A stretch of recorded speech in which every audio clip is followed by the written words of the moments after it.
हसीद फकीर ज़ूसिया मर रहा था और उसने प्रार्थना करना शुरू कर दिया। उसकी आंखों से आंसू बह रहे थे और वह कांप रहा था। और किसी ने पूछा, क्या बात है? तुम क्यों कांप रहे हो? वह कह रहा था, मैं एक खास वजह से कांप रहा हूँ। यह मेरा आखिरी क्षण है। मैं मर रहा हूँ। जल्द ही मैं अपने ईश्वर के सामने आऊंगा और मुझे यकीन है कि वह मुझसे यह नहीं पूछेगा कि ज़ूसिया तुम मूसा क्यों नहीं थी।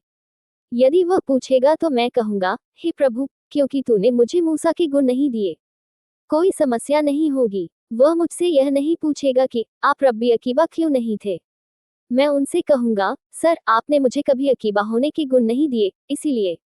लेकिन मैं कांप रहा हूं क्योंकि अगर उसने पूछा कि ज़ूसिया तुम ज़ूसिया क्यों नहीं थी, तो मेरे पास जवाब देने के लिए कुछ नहीं होगा, फिर मुझे शर्म से झुकना पड़ेगा।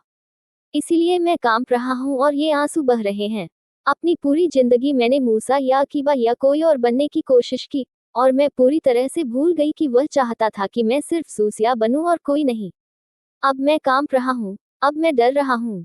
यदि वह ये प्रश्न पूछे तो मैं क्या उत्तर दूंगा? मैं कैसे आंखें उठा पाऊंगी जब वह कहेगा, तुम ज़ूसिया क्यों नहीं थी? तुम्हें ज़ूसिया होने के सारे गुण दिए गए थे, तुम कैसे चूक गई? और मैं दूसरों की नकल करने में चूक गया हूँ।